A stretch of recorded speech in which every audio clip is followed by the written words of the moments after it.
Le docteur Awadon Bello se présente aujourd'hui devant vous pour partager sa vision, ses analyses et ses propositions face aux défis cruciaux de notre nation. Et surtout, vous expliquer ses motivations dans l'idée de candidature de précaution à l'élection présidentielle qui sujet à son parti politique, le PPACI. Je vous invite donc à suivre avec la... Mesdames, Mesdemoiselles et Messieurs, citoyennes et citoyens de Côte d'Ivoire, progressistes d'Afrique, de la diaspora africaine et du monde, chers parents, chers journalistes d'ici et d'ailleurs,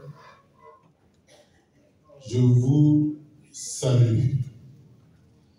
Et je vous remercie d'avoir répondu à notre invitation. Beaucoup de bruit ont couru depuis ma proposition d'une candidature de précaution. D'abord sur ma personne, ensuite sur le contenu du message. J'ai gardé le silence parce que c'était un processus interne. Mais pour clarifier ma position, j'ai décidé de prendre la parole aujourd'hui. D'abord en me présentant, parce que beaucoup ne me connaissent pas et j'ai entendu et vu beaucoup de demi-vérités. Et ensuite en présentant ma proposition. J'ai intégré la 4e internationale communiste, puis ensuite le Parti communiste français jusqu'en 1983, où j'intègre le Parti communiste de Côte d'Ivoire, parti qui a fondé le Front populaire ivoirien avec d'autres courants politiques, organisés aussi en groupe politique.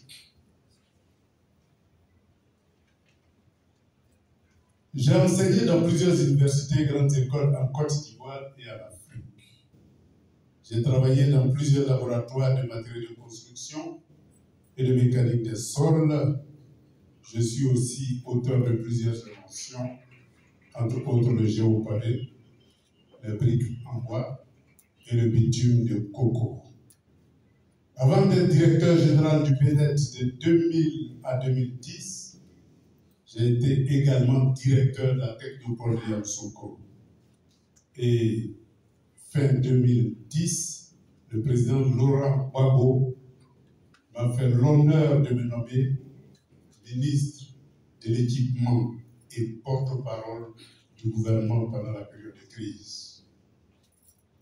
En 2011, mon exil me permet d'assister plusieurs chefs d'État africains dans la gestion de leurs grands projets d'État, particulièrement en Guinée-Conakry, où j'ai été conseiller spécial du président Alpha Condé jusqu'en 2021. Et depuis 2021, je suis entre Moscou et l'Afrique en tant que conseiller du patronat russe, puis représentant de l'Alliance internationale des BRICS et enfin vice-président de cette même organisation. Depuis 2021, je suis également vice-président exécutif du PPAC. Mesdames et messieurs, je m'adresse solennellement à vous ce matin pour vous informer de l'importante décision que je prends à compter de ce jour, en toute responsabilité. Mesdames et messieurs, l'histoire de l'humanité connaît de grands changements. En effet, et nous le constatons tous d'ailleurs, le Sud global monte en puissance à tous les niveaux, tandis que l'hégémonie occidentale, quant à elle, connaît un déclin. Les BRICS, à savoir le Brésil, la Russie, l'Inde, la Chine et l'Afrique du Sud, complétés par 5 autres pays aujourd'hui, ont une mission, à savoir la création d'un nouvel ordre mondial multipolaire dont la souveraineté des États est l'élément de base. L'Alliance des BRICS, dont je suis le vice-président en charge des projets stratégiques, est le relais, il faut bien le souligner, entre les BRICS et les pays membres des BRICS. Ma mission en tant que vice-président de l'Alliance internationale des BRICS est d'assurer la promotion des BRICS auprès des pays africains afin que plusieurs d'entre eux y adhèrent. Ainsi donc, les BRICS, comme vous le voyez, placent au cœur de leur politique la bataille pour la souveraineté des États et la coopération gagnant-gagnant dans un monde multipolaire. Mesdames et messieurs, le monde nous regarde. Le monde bouge.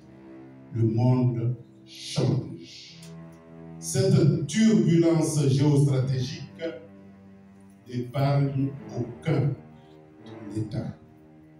Il faut donc que tous et chacun nous en soyons conscients afin de faire de véritables choix qui devraient permettre d'être présents dans ce nouvel ordre mondial qui inonde le monde entier de sa réserve en devises et de sa technologie innovante après s'être soustrait de la domination hégémonique occidentale.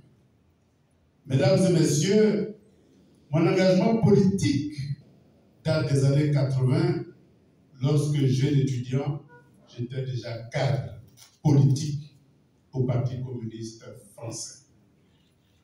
En 1983, au domicile de Guy Laverty, avec Laurent Gbagbo, Laurent Maurice et Fien Albert, nous avons créé la première base du Front populaire ivoirien en France et le premier mouvement politique ivoirien en France, le MID, dont j'étais le secrétaire général à 25 ans.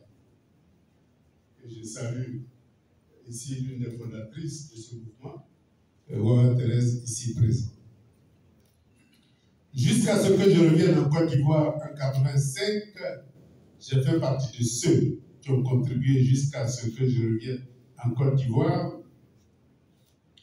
à l'élaboration des documents de base pour la création de l'FPI, à savoir statut, règlement intérieur et proposition pour gouverner la Côte d'Ivoire. En 1990, nous avons également contribué à l'avènement du multipartisme en tant que l'un des tout premiers prisonniers Yamoussoukro et en tant que secrétaire général à l'organisation du Front populaire ivoirien et aussi secrétaire général du SINARES, section de Yamoussoukro. J'ai été président du comité de contrôle de 90 à 96 du Front populaire ivoirien et en 96, prenant en compte l'avènement du monde hégémonique triomphant, le FPI décide de s'adapter à ce monde qui sacrifiait la souveraineté de la Côte d'Ivoire, matérialisé par un nouveau programme de gouvernement, un nouveau statut et une alliance avec le Rassemblement des Républicains RDR. J'ai dit non à ce changement. Mon non à cette révision idéologique a conduit à la création d'un courant de pensée qui deviendra la Renaissance, dont l'objectif était de faire renaître la bataille pour la souveraineté de la Côte d'Ivoire. Mon non à cette révision idéologique nous a permis de faire des avancées théoriques et pratiques sur le chemin de la souveraineté.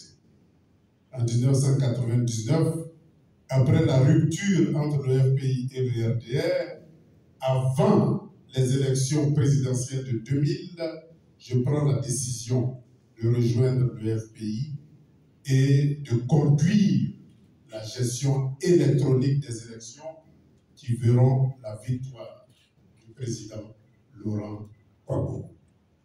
Pendant 11 ans, à la tête du Bureau national d'études techniques et de développement, j'ai vendu l'expertise nationale à plusieurs pays africains. Mesdames et messieurs, nous avons combattu dès notre jeune âge pour l'avènement de la liberté d'expression pour tous les citoyens. Aujourd'hui, je suis heureux que les réseaux sociaux puissent donner à chacun le droit de dire ce qu'il veut, même les demi-vérités, les contre-vérités et autres calomnies, permettant ainsi de mesurer la maturité démocratique et intellectuelle du peuple de Côte d'Ivoire. Fondée sur la loi du droit à la différence et la loi du débat démocratique, dans le respect mutuel, les lois démocratiques permettent de passer de la foi à l'émotion, puis à la raison et à la connaissance scientifique fondée sur la preuve. Cette dernière, à savoir la connaissance scientifique fondée sur la preuve, n'est malheureusement pas à la portée de la majorité. La calomnie étant l'apanage de ceux qui sont peu dépourvus de maturité démocratique, nous les laisserons au jardin d'enfants de la démocratie. Le PPACI, issu du Front populaire ivoirien, a été créé en rassemblant en un bloc divers courants de pensée issus de la grande famille de la gauche, à savoir les libéraux de gauche, les sociaux-démocrates, les socialistes et les communistes, avec comme point commun la lutte pour la souveraineté et la conquête des droits socio-économiques. La vacance idéologique de ces 30 dernières années, après l'écroulement du mur de Berlin et les crises successives en Côte d'Ivoire, ont certainement eu raison des valeurs idéologiques et ont permis le passage progressif de l'idéologie à l'idolâtrie. Mesdames et messieurs, permettez-moi donc de me définir idéologiquement pour donner la possibilité à ceux qui veulent me juger d'avoir une référence idéologique. Je suis un démocrate, socialiste et souverainiste et panafricaniste issu du courant communiste. Le débat entre les divers courants de pensée ont tracé la marche du PPACI.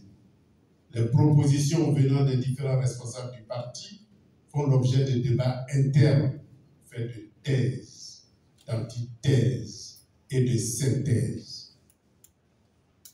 La synthèse fait l'objet de résolutions ou de communiqués publics.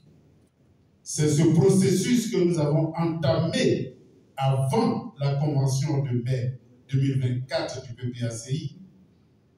Et c'est ce même processus qui se poursuit aujourd'hui à l'issue de la publication de la liste électorale définitive qui exclut notre candidat, le président Laurent Gbagbo. Dans la droite ligne de notre vision démocratique de l'alternance par les urnes, j'ai donc proposé par une note au camarade Laurent Gbagbo une nouvelle thèse qui nous permet de poursuivre la lutte démocratique en combinant celle-ci avec des candidatures de précaution qui permettraient d'éviter la politique de la chaise vide et enlèverait toute chance à l'alternance, ce qui serait une assurance tout risque pour le régime en place. Cette thèse a malheureusement fuité dans la presse en violation du principe de la démocratie interne. Cependant, Malgré les agitations médiatiques, le débat interne se poursuit et nous arriverons bientôt à une conclusion. Et permettez-moi de ne pas en dire plus. Avec l'annonce de la candidature de M. Alassane Ouattara, nous voyons poindre à l'horizon le prolongement du parti État. L'humiliation de nos leaders politiques, à savoir Laurent Gbagbo, Tidiane Thiam, Blé Goudé, Akossi Benjo et Soro Dio,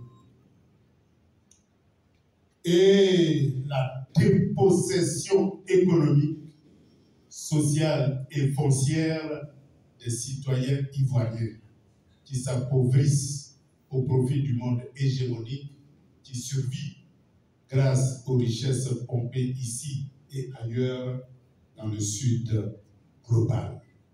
Il y a donc urgence. Et face à l'urgence, une responsabilité à prendre.